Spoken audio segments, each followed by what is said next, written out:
Ya, shalom. Baik, pesan Tuhan minggu ini adalah kunci kekuatan, jadilah pribadi yang otentik.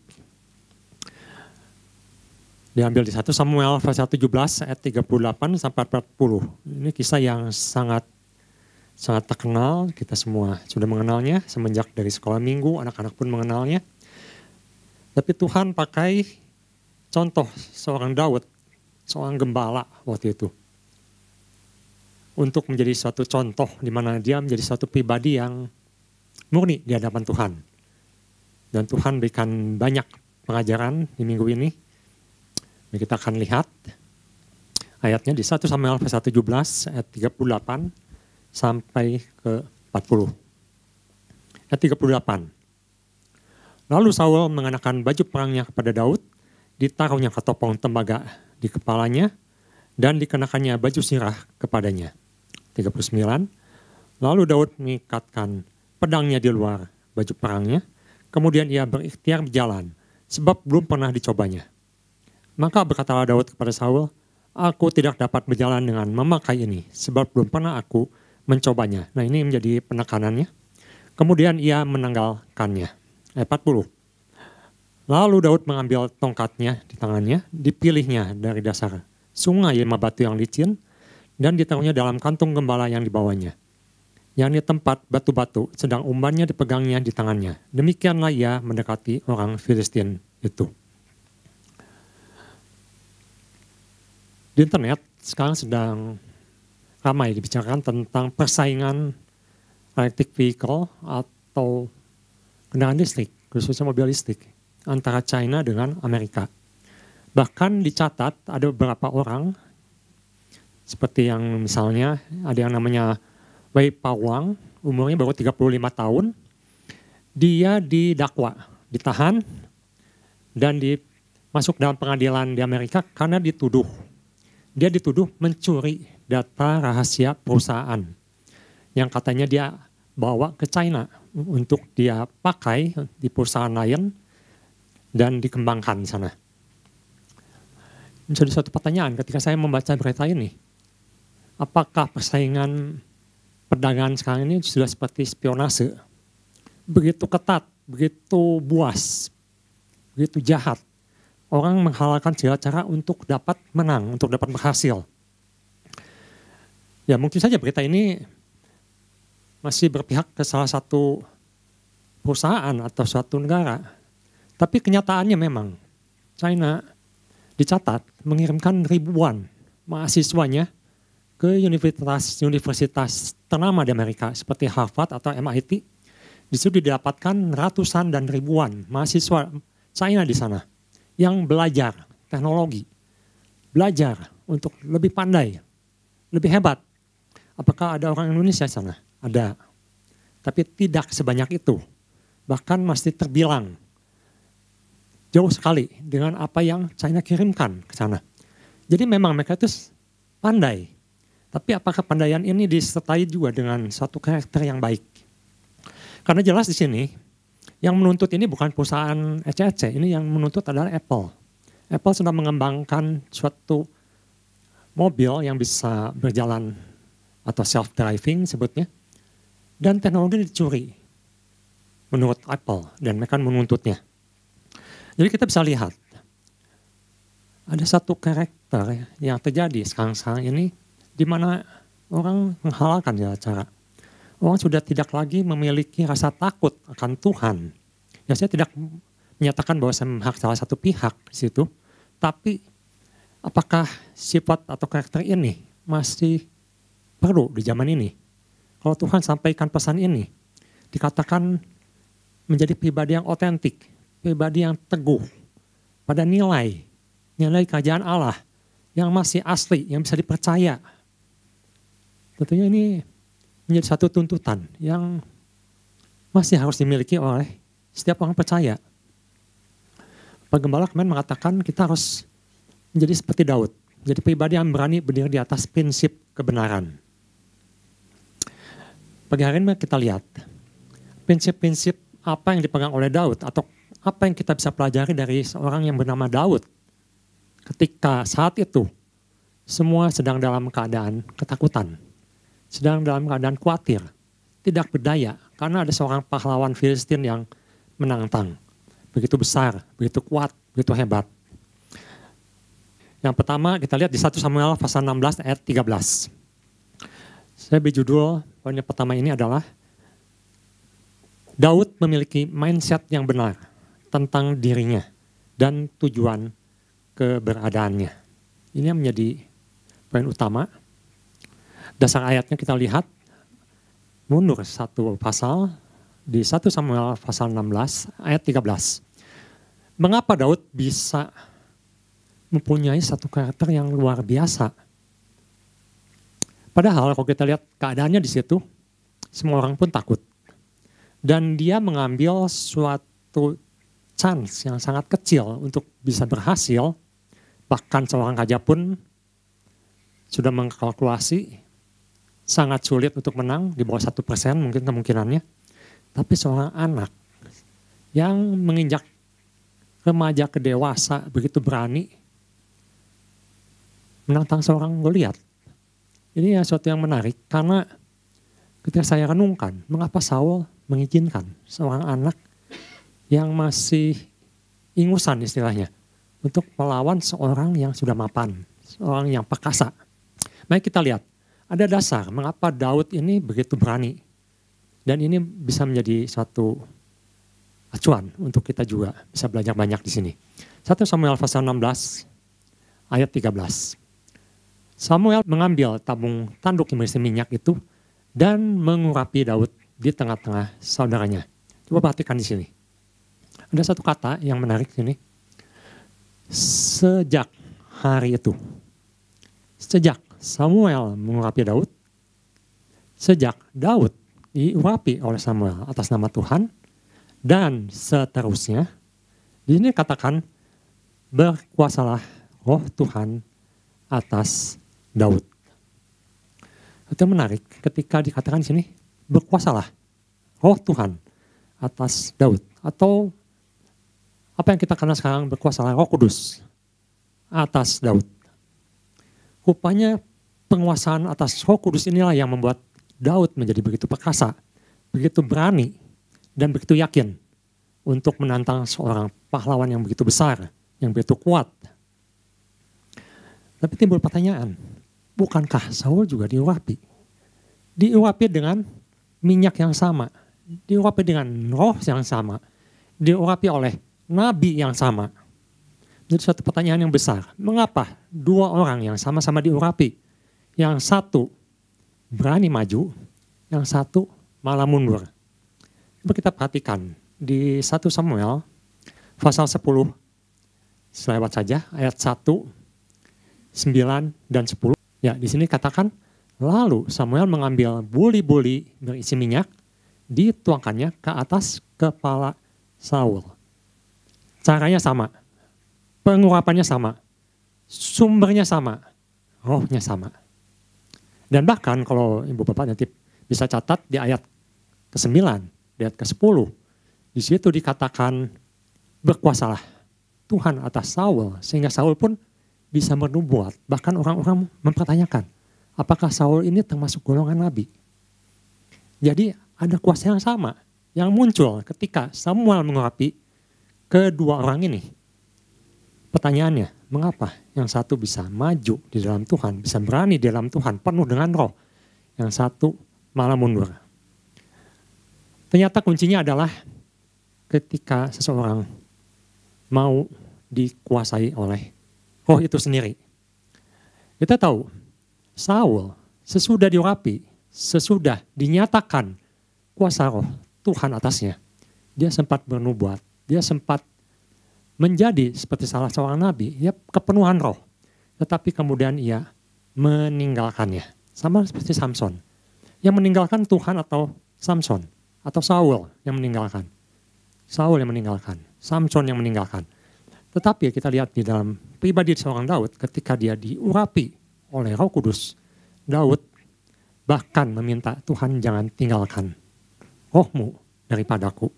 Jadi di poin yang pertama ini kita perlu mengingat bahwa semuanya itu dimulai dalam hal yang sama. Semua dimulai dengan urapan roh. Dengan kepenuhan roh. Tetapi, apakah masih mau dipenuhi roh atau mulai meninggalkan roh? Daud sadar, siapakah dia di hadapan Goliat? Seorang yang kecil, seorang yang diperkecil oleh orang lain. Bahkan boleh katakan kalau kita menghadapi saat itu, keadaan dia sebagai seorang gembala, mungkin kita bisa minder. Kita bisa merasa takut. Bisa merasa nggak ada apa-apanya. Pasal 17, ayat 28. Kakaknya, Eliab, yang terbesar, yang tertua, mengatakan, untuk apa kamu kesini? Siapa kamu? Kamu kan cuma punya kambing domba, cuma punya 2 ekor, 3 ekor. Sesuatu yang kecil, sesuatu yang dipandang sepele, sesuatu yang dihina oleh manusia, bahkan oleh keluarganya sendiri. Mungkin ini menggambarkan kehidupan kita, di mana mungkin kita hanya punya perusahaan yang kecil, punya usaha yang kecil, kepandaian biasa-biasa, tidak hebat, tidak jenius. Kita hanya bekerja, ibadah di gereja yang kecil, sesuatu yang dipandang sepele oleh orang lain. Itu dalam yang dialami oleh Daud, seperti itu. Tetapi yang luar biasa di sini, Daud tetap setia dalam hal yang kecil. Itu yang membuat saya kagum pada Daud. Mengapa seorang Daud bisa begitu luar biasa di mata Tuhan? Karena dia tidak menjadi orang lain. Dia menghargai, dia mensyukuri keberadaannya, walaupun kecil. Miliknya kecil, kepunyaan kecil, dipercaya kecil. Semuanya sebab kecil, bukan yang besar. Miliknya kecil, bukan siapa-siapa. Tetapi yang luar biasa, ketika seorang Daud dikuasai oleh Roh Kudus dan dia mau tunduk dalam pengungkapan Roh Kudus, tidak seperti Saul yang meninggalkan Roh Kudus, maka di ayat 36 dikatakan sesuatu yang luar biasa. Ada satu perubahan cara pandang dalam kehidupan Daud. Jika orang melihat Goliat ini adalah suatu yang besar, yang menakutkan, satu problem yang tidak mungkin bisa diselesaikan, maka ketika Daud dikuasai oleh Roh, dia punya cara pandang yang berbeda. Mari kita lihat di ayat 36. Baik singa maupun beruang telah dihajar oleh hambamu ini. Dan orang Filistin yang tidak bersunat itu, ia akan sama seperti salah satu daripada binatang itu. Karena ia telah mencemooh barisan daripada Allah yang hidup. Di mata Saul, di mata orang Israel, di mata orang umum, Goliat itu adalah raksasa. Orang hebat, masalah besar, masalah yang tidak terselesaikan. Tapi ketika Daud dikuasai oleh Roh, ketika seorang mau memakai mata rohani yang Tuhan berikan, maka pandangannya berubah. Kita bisa lihat di sini, apa yang Tuhan berikan kepada Daud, sehingga Daud bisa mengerti sebenarnya apa yang sedang dihadapi oleh orang Israel ini. Daud katakan, sebenarnya Goliat ini adalah orang yang tidak bersunat. Orang tidak bersunat artinya orang yang tidak memiliki janji Tuhan.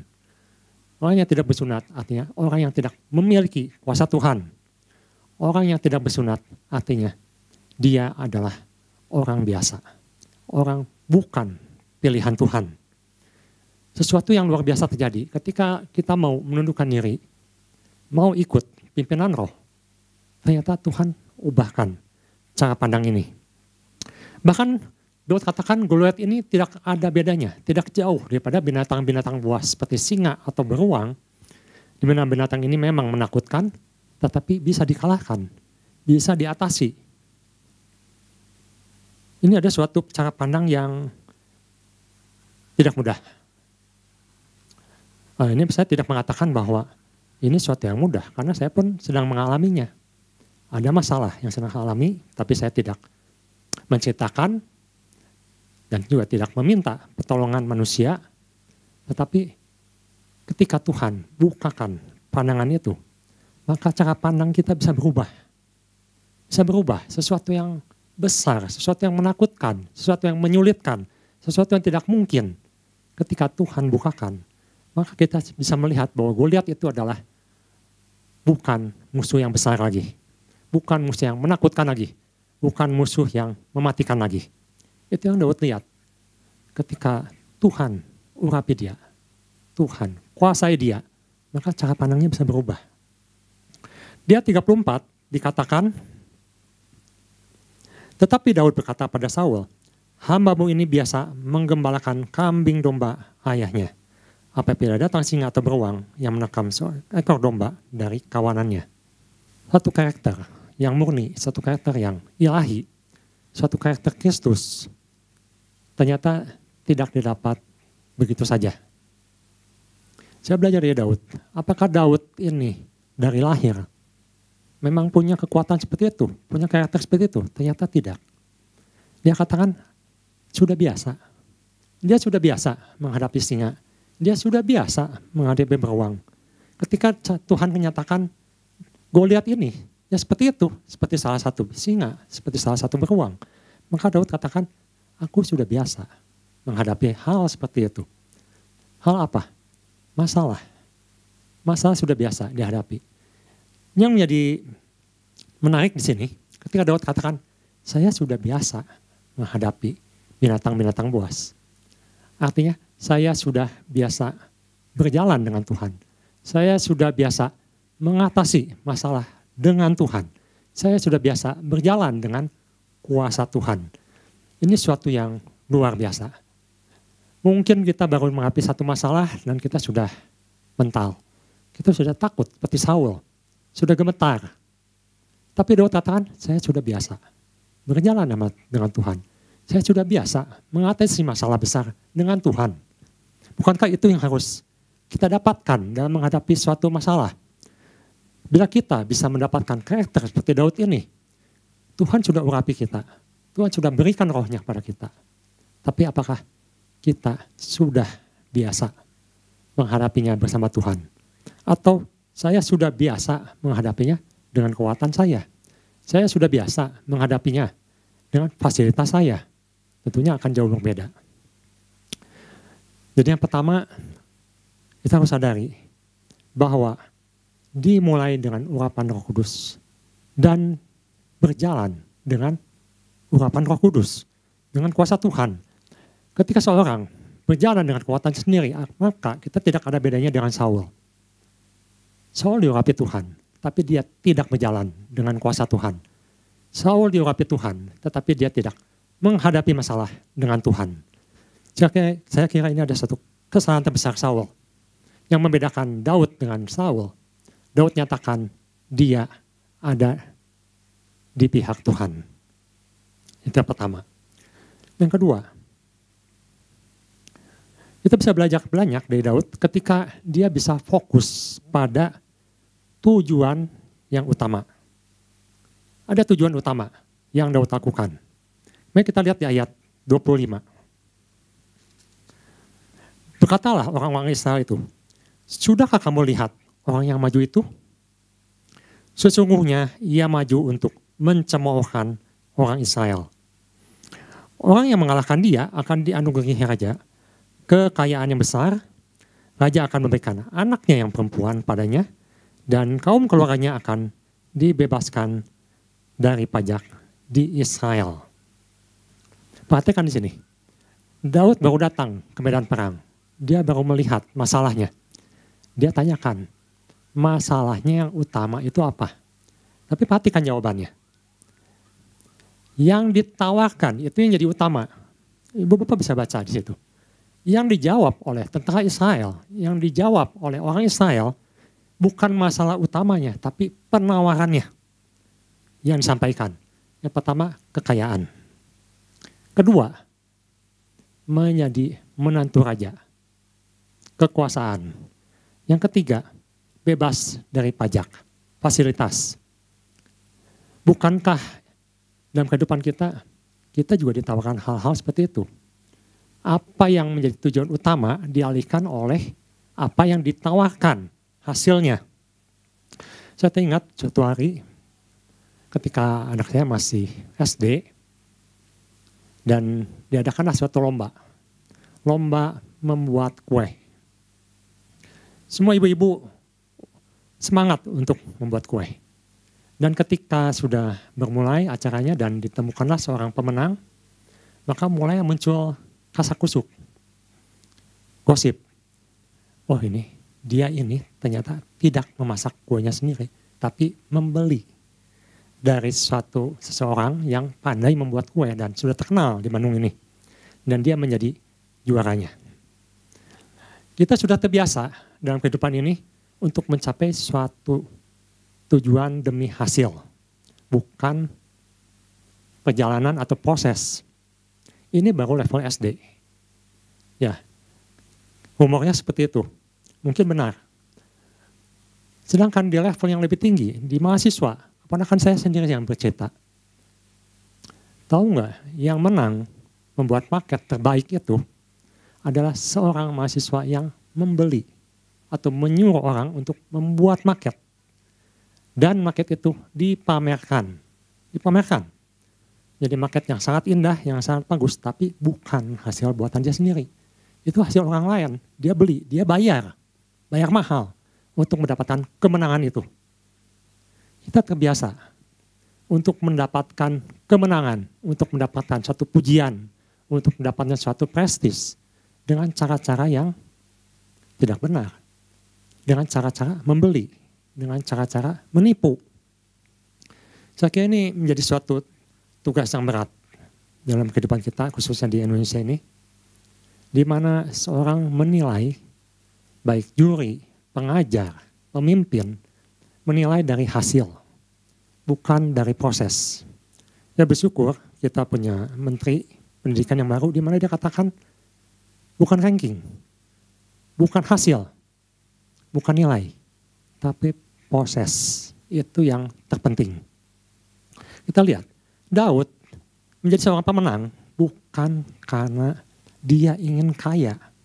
Sangat mudah mungkin kalau Daud mengatakan, wow, kalau saya menang, saya jadi mantu raja. Wow, kalau saya menang, saya bakal kaya. Wow, kalau saya menang, saya bakal bebas pajak. Artinya dia punya fasilitas full, dikuasai dan dia akan menjadi lebih kaya dari orang lain karena dia dapat fasilitas. Bagaimana kita bisa tahu kalau Daud tidak mengejar hal itu? Mudah. Kalau ibu bapak baca kisah-kisah selanjutnya, maka ternyata Saul ingkar janji. Saul tidak memberikan anaknya kepada Daud, padahal dia sudah janjikan. Apakah di Alkitab dicatat Daud menuntut Saul akan haknya itu? Tidak dicatat. Daud membeli. Atau istilahnya Daud membayar mahar. Membayar uang, apa kalau di sini sebenarnya? Uang susu ya. Ganti rugi. Untuk mendapatkan anak Saul. Jadi jelas di sini. Kita bisa kilas balik. Daud tidak mengejar kekayaan. Daud tidak mengejar fasilitas. Daud tidak mengejar bonus. Tapi di sini kita lihat ada sesuatu yang menarik sekali di sini. Apa yang Daud kejar kalau gitu? Mari kita lihat. Ada 3 kali atau ya sedikitnya di sini ada 4 kali Daud mengatakan sesuatu yang diulang-ulang di sini. Kita lihat misalnya di 26 ayat B-nya. Kita akan baca. 1 Samuel pasal 17 ayat 26. Yang bagian B-nya. Di situ dikatakan, siapakah orang Filistin yang tak bersunat itu? Nah ini perhatikan. Sampai ia berani mencomolkan barisan daripada Allah yang hidup. Perkataan ini dia sampaikan kepada orang Israel. Perkataan ini dia sampaikan kepada Saul. Dan perkataan ini dia sampaikan lagi kepada Goliat. Bapak catat saja. Ayat 26b, ayat 36b, ayat 45, ayat 46. Jadi kita bisa perhatikan sini, ini suatu teladan yang luar biasa. Daud bukan ingin kekayaan. Bukan untuk menjadi menantu raja. Bukan untuk bebas pajak. Tetapi di sini Daud datang atas nama Tuhan. Bagaimana kita bisa hidup, punya karakter, bekerja, menghasilkan, berkarya atas nama Tuhan. Tidak mudah. Bukankah kita lebih senang kita bekerja, kita berusaha, kita belajar untuk mendapatkan prestis, untuk mendapatkan kepandaian, untuk mendapatkan kekayaan, untuk mendapatkan keberhasilan. Untuk siapa? Untuk saya. Kalau saya berhasil, kalau saya juara 1, kalau saya bisa mencapai aktualisasi diri, maka saya akan. Bukankah semuanya fokusnya ke saya? Tapi kita perhatikan Daud. Saya sempat berpikir keras. Bagaimana mungkin seorang anak yang masih muda bisa berani melawan seseorang yang jauh lebih hebat daripada dia? Bagaimana dia bisa punya kekuatan? Bagaimana dia mempunyai suatu keberanian untuk bisa berjalan ke tahap itu? Dan itu Tuhan nyatakan di sini. Ketika ia fokus untuk siapa dia bekerja. Ketika ia fokus untuk siapa dia berusaha. Ketika ia fokus untuk apa dia mendapatkannya. Jelas ini Daud katakan, demi Tuhan pencipta semesta. Itu yang dikatakan kepada Goliat. Allah yang hidup. Jadi di bagian B ini kita belajar. Apakah kita mau seperti Daud? Kalau mau seperti Daud, saya, ibu saudara, fokusnya adalah untuk Tuhan. Bukan untuk diri sendiri. Saya sempat berpikir bagaimana mungkin seseorang hanya dengan ketepel bisa mengalahkan seseorang yang berpakaian lengkap. Pakaian baju sirah yang begitu kuat, begitu hebat, begitu sempurna. Jawabannya karena Tuhan yang berperang. Daud hanya alat di tangan Tuhan. Ini bisa menjadi satu kekuatan bagi kita dimanapun kita bekerja, dimanapun kita melayani. Dalam masalah apa yang kita hadapi, kalau kita berjalan untuk Tuhan, bekerja untuk Tuhan, maka kita bisa lihat bahwa Tuhan bekerja melalui kita. Itu bagian yang kedua. Fokus pada tujuan yang utama. Yang ketiga, terus bergerak maju. Pasal 18 ayat kedua. Pada hari itu Saul membawa dia dan tidak membiarkannya lagi pulang ke rumah ayahnya. Ada sesuatu yang menarik ketika Tuhan sampaikan pesan ini. Apakah Daud berhenti dalam kemenangannya melawan Goliat? Apakah Daud terus memakai ketepel di tangannya? Apakah Daud terus membawa tongkatnya seumur hidupnya? Memang jelas sekali konteks di sini mengatakan bukan dengan pedang, bukan dengan lembing, tetapi hanya dengan alat yang sederhana, hanya ketepel, hanya tongkat, seperti yang biasa Daud pakai dalam penggembalaannya, seperti yang biasa Daud pakai dalam pekerjaannya. Tapi yang menarik, ketika waktu berjalan, ternyata Daud tidak tinggal di situ. Daud tidak tinggal di dalamnya. Bukan artinya salah, bukan. Itu memang pesan Tuhan mengatakan bahwa apa yang ada padamu itu yang dipakai. Seperti apa adanya. Tetapi kita lihat suatu progresif, suatu kemajuan yang luar biasa dalam kehidupan Daud ketika ia tumbuh menjadi seorang pemuda. Ketika ia tumbuh menjadi seorang dewasa di dalam Tuhan. Apa yang terjadi dalam kehidupannya. Dikatakan semenjak hari itu Saul menahan Daud supaya tidak pulang ke rumahnya.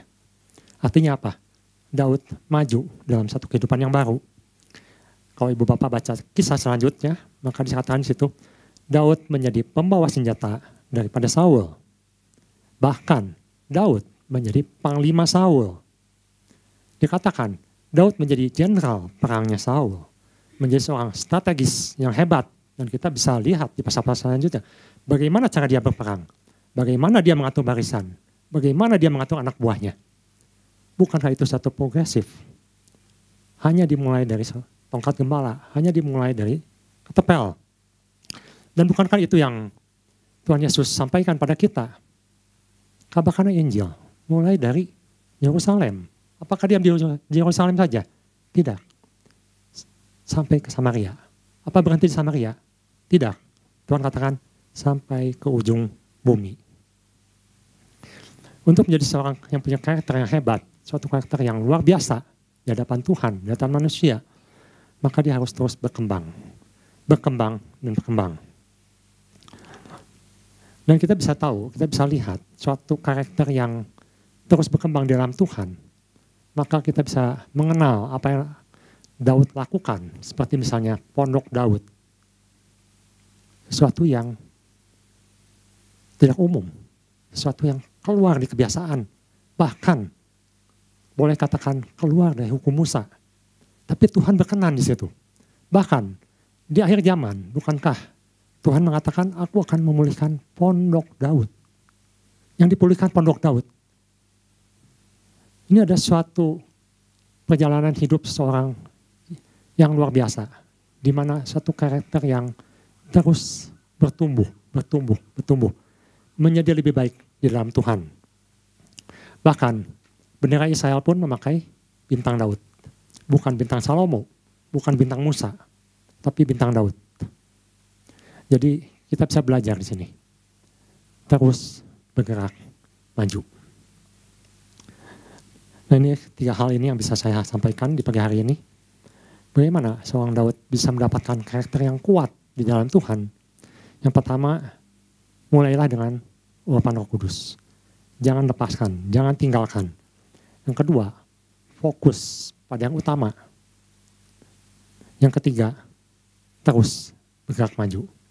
Dan biarlah kita semua Tuhan persiapkan menjadi suatu karakter yang luar biasa, yang terus bertumbuh semakin indah, semakin kuat, semakin perkasa di dalam Tuhan. Tuhan Yesus memberkati.